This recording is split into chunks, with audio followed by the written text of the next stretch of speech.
My life with Eleanor had always felt like a perfectly composed symphony. 10 years of marriage, a harmonious blend of shared dreams, comfortable routines, and a deep, unspoken understanding. We built a life together, brick by brick, each shared laugh, each quiet evening at home, each carefully chosen piece of furniture a testament to our commitment. We were the couple everyone envied, the picture of domestic tranquility. Eleanor, with her radiant smile and infectious enthusiasm, was the sun in my sky. She was a whirlwind of energy, always involved in some project, some new passion. I admired her drive, her zest for life. I, on the other hand, was the steady anchor, the quiet support. We complemented each other, or so I believed. Our home, a sprawling Victorian on the edge of town, was our sanctuary. It was filled with the scent of her favorite lavender candles, the soft murmur of classical music, and the comforting aroma of her baking. Every corner held a memory, a snapshot of our life together. I cherished those moments, those seemingly insignificant details that wove the fabric of our relationship. I remember the way she would light up when I brought her flowers, her favorite lilies, or the way she would curl up next to me on the couch, her head resting on my shoulder as we watched old movies. These were the moments I lived for, the moments that defined our love. Or at least the love I thought we shared. Lately, though, a discordant note had crept into our symphony. It was subtle at first, a slight shift in her demeanor, a flicker of something I couldn't quite place in her eyes. She seemed distant.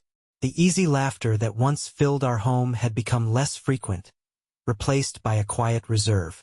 Our conversations felt strained, like we were talking past each other, the words hanging in the air, devoid of their usual warmth.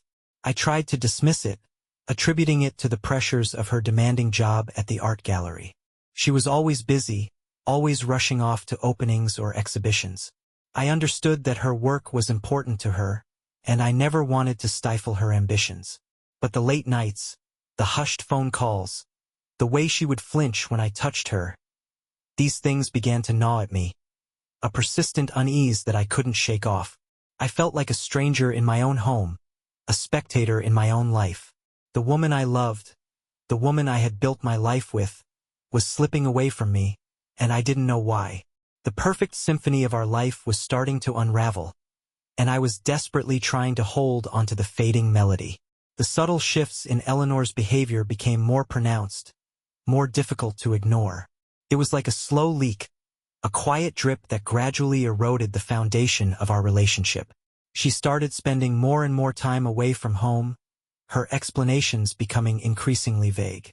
"Work," she'd say, her tone clipped, her eyes avoiding mine. "An important exhibition coming up."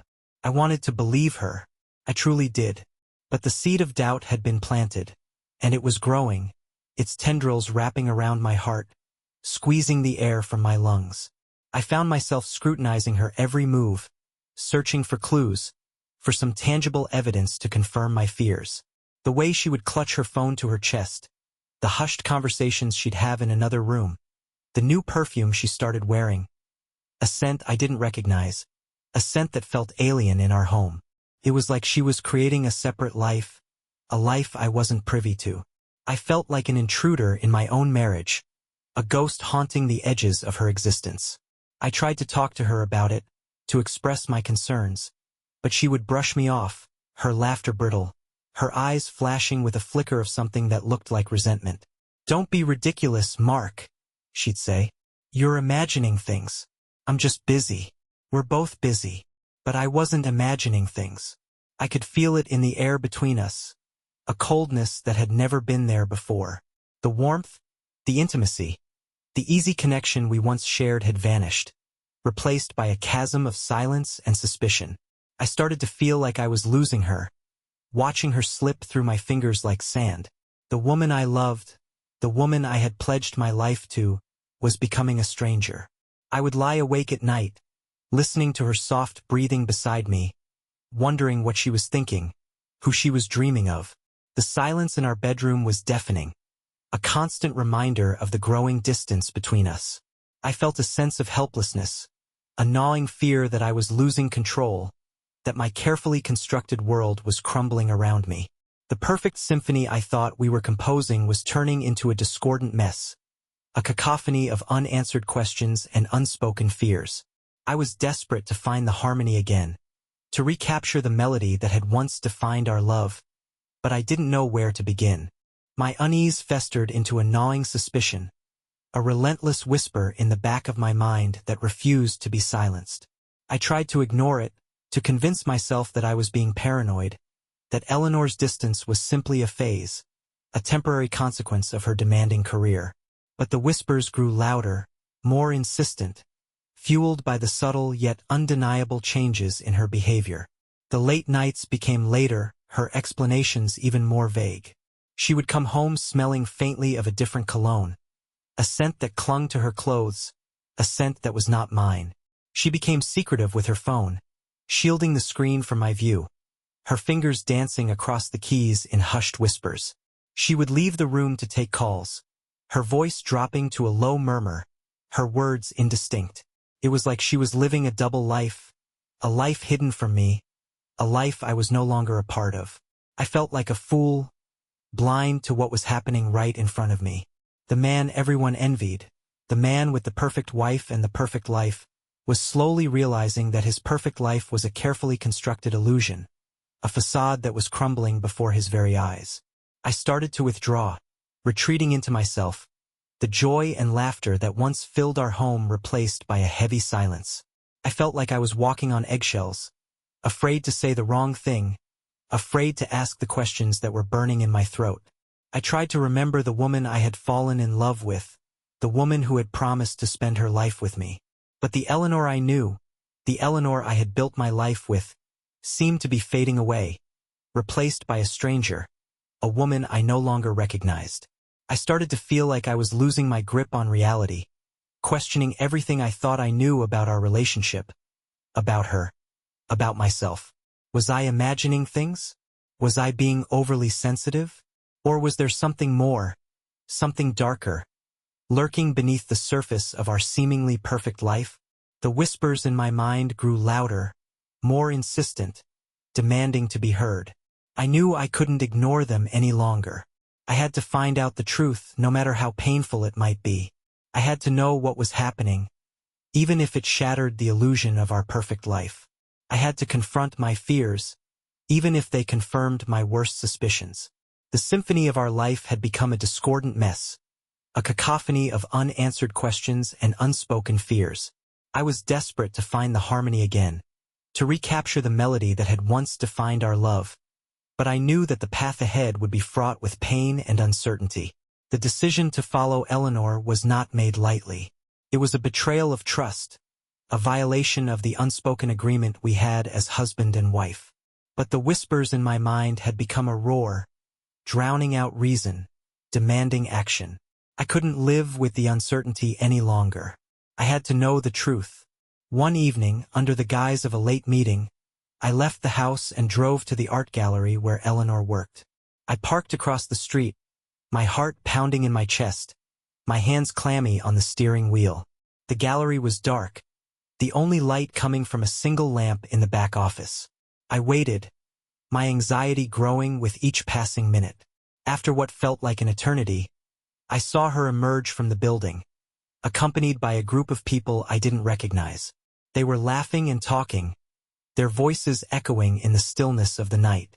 Eleanor was in the center of the group, her face animated, her laughter ringing out. She seemed different. There was a lightness in her step, a sparkle in her eyes that I hadn't seen in months. They piled into a car and I followed, my car a shadow in the night. We drove through the city streets, the lights blurring into streaks of color. Finally, we arrived at a dimly lit bar in a part of town I rarely frequented. I parked a distance away and watched as they entered the bar, their laughter echoing through the open door. I hesitated, a wave of nausea washing over me. What was I doing? Was I prepared for what I might find? I took a deep breath and stepped out of the car. As I approached the bar, I could hear the music pulsing from within, a mix of unfamiliar rhythms and voices. I peered through the window, my heart sinking as I saw Eleanor seated at a table with the group. They were close, their bodies touching, their laughter intertwined. Eleanor was leaning towards a man I didn't recognize, her hand resting on his arm, her eyes locked with his. They were intimate. There was no other word for it. The way they looked at each other, the way they touched, the way they laughed.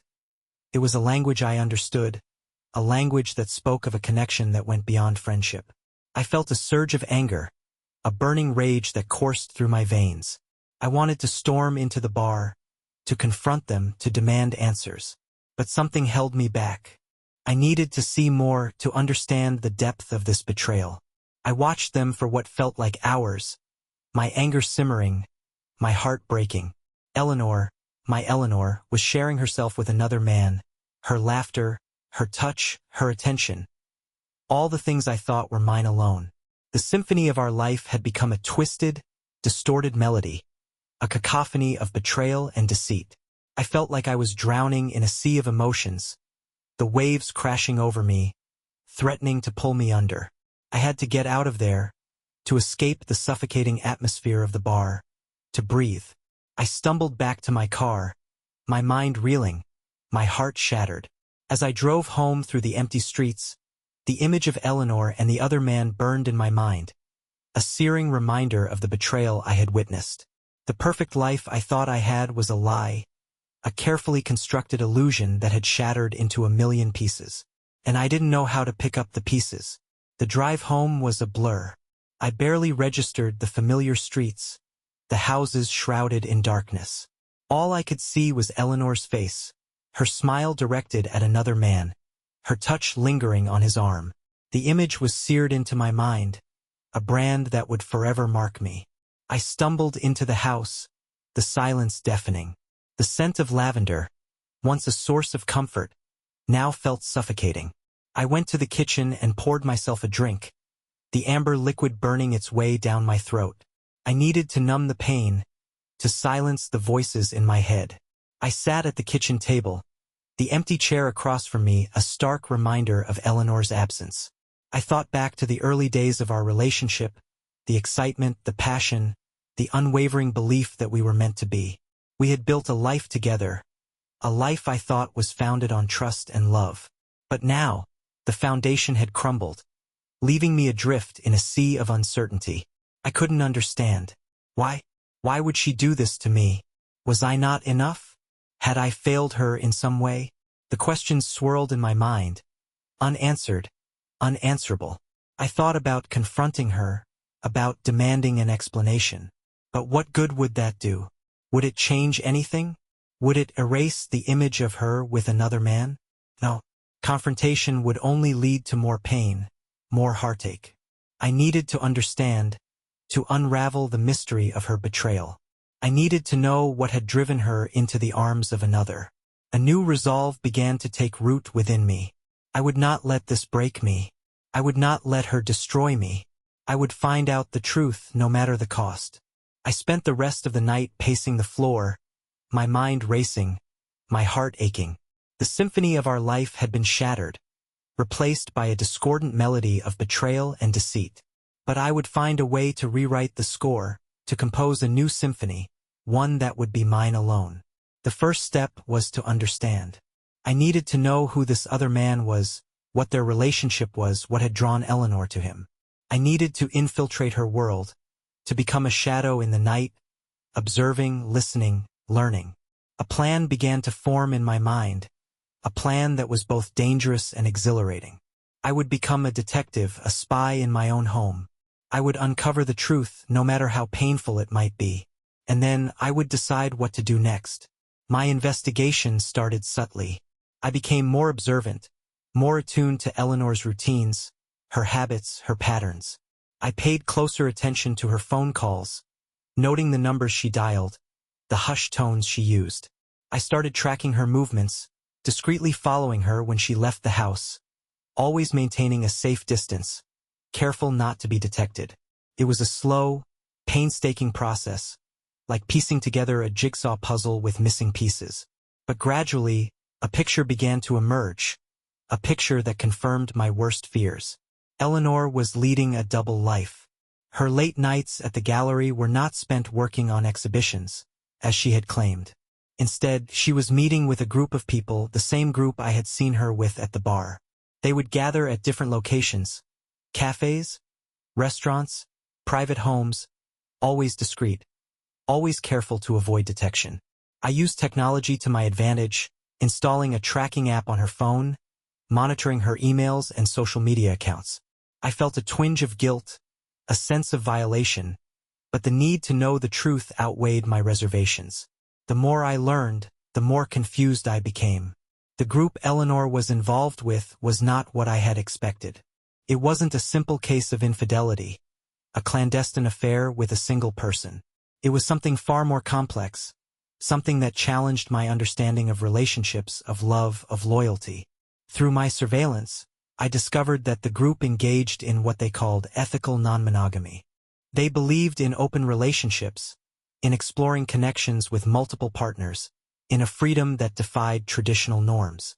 I was shocked, disgusted, and strangely intrigued. I delved deeper into their world, reading their online forums, listening to their podcasts, trying to understand their philosophy. It was a world of fluid boundaries, of negotiated agreements, of emotional complexities that I had never considered before. The more I learned, the more I realized how little I knew about Eleanor, about her desires, her needs, her inner life. The woman I thought I knew, the woman I had built my life with, was a stranger to me.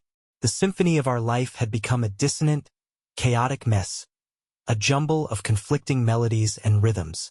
I felt lost, adrift in a sea of uncertainty, unsure of where to turn, what to do. But one thing was clear. I could no longer ignore the truth. I had to confront Eleanor, to demand answers, to understand her choices. But how? And what would I do with the knowledge I had gained? The path ahead was uncertain, fraught with danger and pain. But I had come too far to turn back now. I had to see this through to the end, no matter the cost. The revelation of Eleanor's involvement in the ethical non-monogamy group hit me like a punch to the gut. It wasn't simply the betrayal of infidelity, but the shattering of the very foundation upon which our marriage was built. I felt like a fool, blindsided by a reality I never could have imagined. The image of her with the other man at the bar now took on a different meaning. It wasn't a clandestine affair, a secret rendezvous fueled by guilt and shame. It was a deliberate choice, a conscious decision to explore a connection outside our marriage, sanctioned by a community that embraced such practices. I wrestled with a maelstrom of emotions: anger, betrayal, confusion, and a strange sense of curiosity warred within me. How could the woman I loved, the woman who had vowed to forsake all others, embrace such a lifestyle? Was this who she truly was? A side of her I had never known? I spent hours poring over the information I had gathered, reading their online forums, studying their philosophies, trying to make sense of it all. Their world was filled with terms like polyamory, open relationships, compersion, words that were foreign to me, concepts that challenged my deeply ingrained beliefs about love and commitment. They spoke of honesty and transparency, of negotiated agreements and mutual consent. They claimed to be fostering deeper, more authentic connections by embracing multiple partners. It all sounded so civilized, so rational.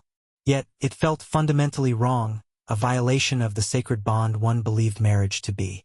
I tried to imagine Eleanor in this world, navigating these complex relationships, sharing her intimacy with others.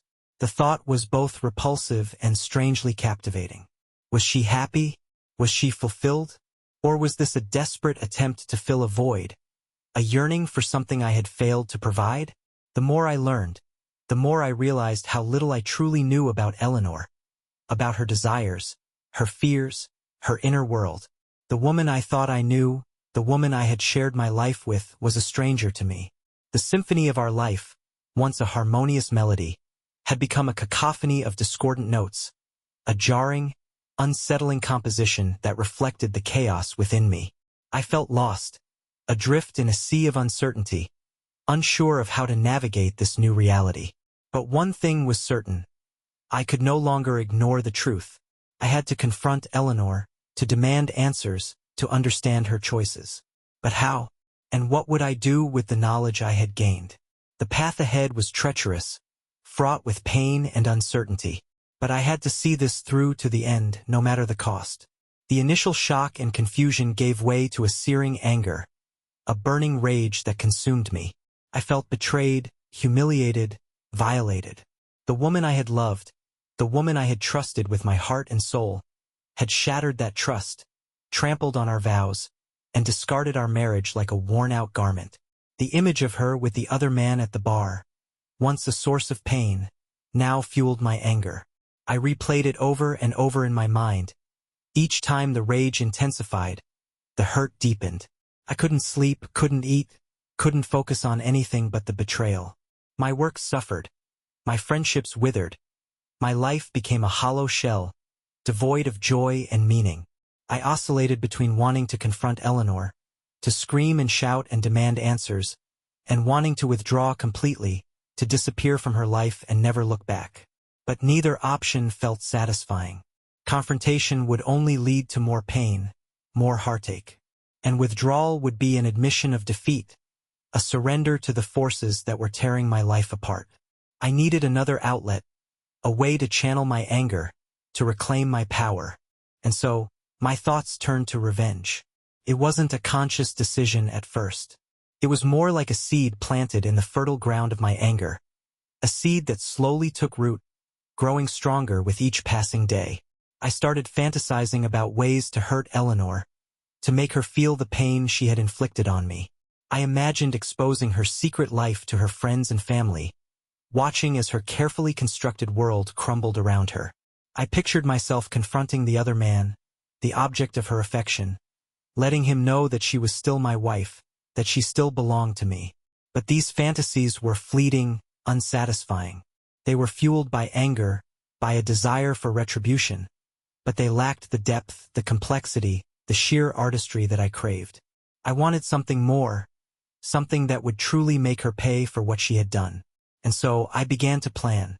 I would not act rashly, driven by blind rage. I would be methodical, calculating, patient. I would study Eleanor's world, her new relationships, her vulnerabilities. I would learn her secrets, her weaknesses, her fears. And then I would strike. My revenge would not be a simple act of violence, a momentary outburst of anger. It would be a carefully orchestrated symphony of pain, a masterpiece of destruction that would leave her shattered and broken. It would be a testament to my love, my pain, my unwavering determination to make her pay for what she had done. Revenge is a dish best served cold, they say. And mine would be ice cold. I wouldn't rush in, blinded by fury. I would be a surgeon, meticulously dissecting Eleanor's life, identifying the vital organs, the areas that would cause the most damage if severed. My first step was to fully immerse myself in her world. I created a fake online profile, adopting a persona that would appeal to the ethical non-monogamy community. I frequented the same online forums Eleanor frequented, participated in discussions, and gradually built a reputation as a like-minded individual. It was a strange, unsettling experience. To convincingly portray someone interested in this lifestyle, I had to delve into its philosophy, understand its nuances, even empathize with its adherents.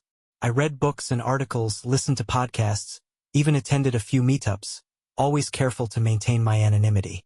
The more I learned, the more I realized how complex and nuanced this world was. It wasn't simply about free love and casual encounters. It was about communication, negotiation, and the constant renegotiation of boundaries.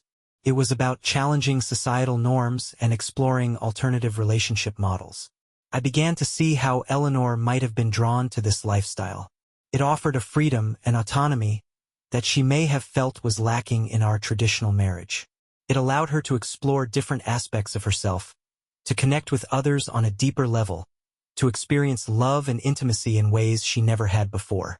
But this understanding didn't lessen my anger, my desire for revenge. In fact, it fueled it. The more I learned about this world, the more I realized how deeply Eleanor had betrayed me, how completely she had rejected our shared values, our shared history. I began to see my revenge as a way to reclaim my power, to assert my dominance over her and her new life. I would not simply hurt her. I would dismantle her world, piece by piece, until she was left with nothing but the ashes of her betrayal. My plans started to take shape. I would use my newfound knowledge to infiltrate Eleanor's group, to gain their trust, to become one of them. And then, I would sow discord, create chaos, and watch as their carefully constructed world imploded. I would be the serpent in their garden, the whisper of doubt in their ears, the catalyst for their destruction. And Eleanor, the woman who had betrayed me, would be the one who suffered the most. Armed with my fake online persona and a growing understanding of the ethical non-monogamy community, I began to infiltrate Eleanor's circle. I carefully crafted my interactions, presenting myself as someone open-minded, curious, and genuinely interested in their lifestyle. It wasn't difficult to gain their trust. They were, for the most part, welcoming and inclusive, eager to share their experiences and philosophies with a newcomer. They saw me as a potential convert, someone who could be brought into the fold, another soul liberated from the shackles of traditional monogamy. I attended their gatherings, listened to their conversations, observed their dynamics. I learned their names, their histories, their vulnerabilities. I discovered their secrets, their hidden desires, their unspoken fears. I became a chameleon, adapting to their different personalities, mirroring their beliefs, playing on their insecurities. I was the confidant, the shoulder to cry on, the voice of reason. I was the friend they never knew they needed, the one who always seemed to be there at the right time with the right words. But beneath the surface of camaraderie and acceptance, I was a predator, stalking my prey, waiting for the opportune moment to strike. I was the wolf in sheep's clothing, the Trojan horse infiltrating their city, the cancer slowly spreading through their veins. I observed Eleanor closely, noting her interactions with the others, the subtle shifts in her demeanor, the flicker of doubt in her eyes. She seemed happy, fulfilled, even empowered by this new lifestyle. But I also sensed a vulnerability, a fragility beneath the surface, a fear of being hurt, of being abandoned. I began to tailor my strategy to exploit this vulnerability. I would sow seeds of doubt, create suspicion, and subtly undermine her relationships with the others. I would isolate her, make her question her choices, and ultimately, leave her alone and vulnerable, ripe for the picking. It was a delicate dance, a game of manipulation and deception. But I was a master puppeteer, pulling the strings, orchestrating the events, leading them all towards the inevitable climax. And as I watched them fall into my trap, I felt a surge of power, a sense of control that I had not felt in months. The symphony of revenge was starting to take shape, the discordant notes resolving into a dark, haunting melody that would soon reach its crescendo. With the group's trust firmly established, I began to execute my plan. It was a delicate operation, requiring patience, precision, and a deep understanding of human psychology. I couldn't afford to make mistakes. Any misstep could expose my true intentions and ruin everything. I started subtly, planting seeds of doubt, whispering insinuations, creating subtle rifts within the group. I would casually mention overheard conversations, misrepresent intentions, and subtly play on their insecurities. I was the master of the double entendre, the king of the veiled threat, the puppeteer pulling the strings from the shadows. I exploited their vulnerabilities, their fears, their hidden desires. I turned them against each other, creating a web of suspicion and mistrust. Friendships fractured, relationships crumbled, and the once harmonious community began to unravel. I watched as Eleanor's confidence wavered, her smile faltered, her eyes clouded with doubt. She sensed the shift in the group's dynamics, the growing tension, the unspoken accusations. She started to question her choices, her beliefs, her place within this new world. I nurtured her doubts, offering a sympathetic ear, a shoulder to cry on. I became her confidant, her advisor, her sole source of support in a world that was rapidly falling apart. I subtly undermined her relationships with the others, planting seeds of jealousy, suspicion, and resentment. I watched as her world crumbled around her, the foundations of her new life collapsing under the weight of my manipulations. Her friendships dissolved, Her lovers turned against her, and the community that had once embraced her now cast her out. She became isolated, alone, adrift in a sea of uncertainty. The confidence and empowerment she had once felt were replaced by fear, doubt, and a growing sense of despair. And as I watched her suffer, I felt a twisted sense of satisfaction. It wasn't the joyous, triumphant feeling I had expected. It was a darker, more complex emotion, a mixture of pain, anger, and a strange sense of emptiness. The symphony of revenge was reaching its climax, the discordant notes building towards a crescendo of pain and destruction. But as the final act approached, I began to question the cost of my vengeance, the price I was paying for this twisted symphony of pain. The group, once a vibrant and interconnected network, was now a fractured mess. Suspicions ran rampant, trust had evaporated, and the bonds that had once held them together were severed. The very foundation of their philosophy, built on open communication and mutual consent, had been eroded by my insidious manipulations. Eleanor, once the shining star of the community, was now an outcast, a pariah. Her relationships, both romantic and platonic, had crumbled under the weight of my carefully orchestrated schemes. The people she had trusted, the people she had opened her heart to, now turned their backs on her, their eyes filled with suspicion and resentment. She was alone, adrift in a sea of doubt and despair. The confidence and empowerment she had once felt were replaced by a gnawing fear, a sense of vulnerability she had never known before. The world she had built for herself, the world that had offered her freedom and fulfillment, had turned into a nightmare. I watched her from the shadows, a silent observer of her downfall. I saw the light fade from her eyes, the joy drain from her smile, the life ebb from her spirit. And with each passing day, my satisfaction grew, a twisted, bitter fruit that tasted of ashes and regret. The symphony of revenge was reaching its crescendo, the discordant notes merging into a cacophony of pain and destruction. Eleanor's world was imploding, her dreams shattered, her spirit broken, and I, the architect of her demise, the conductor of this macabre orchestra, felt a growing sense of unease, a nagging doubt that I had gone too far. But it was too late to turn back now. The wheels were in motion, the events set in play. I had to see this through to the end, no matter the cost. Even if it meant destroying the woman I once loved, the woman who had shared my life, my dreams, my heart. The final act was approaching, the climax of this twisted drama. And as the curtain prepared to fall, I couldn't help but wonder what would be left when the dust settled. What scars would remain on my soul, what price I would pay for this symphony of revenge.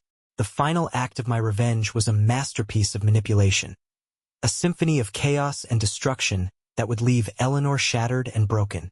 I had spent months carefully orchestrating her downfall, sowing seeds of doubt, creating rifts within the group, and isolating her from her support system. Now it was time for the climax, the moment of reckoning. I gathered the members of the group, under the guise of a reconciliation meeting, a chance to mend the wounds that had torn them apart. Eleanor, still reeling from the recent events, was hopeful, believing that this might be a chance to salvage her reputation, to rebuild her shattered life. But I had other plans. As they sat around the table, their faces tense, their eyes filled with uncertainty, I began to speak. I told them everything, the truth about my identity, the extent of my manipulations, the pain I had inflicted on them all. Their reactions were mixed. Some were shocked, others were angry, others still were simply numb. But they all shared one thing: a sense of betrayal, a feeling that they had been manipulated, used, and ultimately discarded. And then, I turned my attention to Eleanor. I told her everything, the truth about her betrayal, the depth of her involvement with the group, the pain she had inflicted on me. She sat there, her face pale, her eyes wide with disbelief. She tried to protest, to deny my accusations, but her words were drowned out by the chorus of angry voices, the accusations hurled at her from all sides. I watched as her world crumbled around her, her carefully constructed image shattered, her reputation tarnished. She was no longer the confident, empowered woman she had once been. She was a broken shell, a victim of her own choices, a pawn in my game of revenge. And as I watched her crumble, I felt a strange sense of satisfaction, a twisted, bitter feeling that was both exhilarating and terrifying. I had achieved my goal. I had destroyed her. But at what cost? The symphony of revenge had reached its crescendo, the discordant notes merging into a cacophony of pain and destruction. But as the final act played out, I couldn't help but wonder what would be left when the dust settled. What scars would remain on my soul, what price I would pay for this twisted masterpiece of revenge.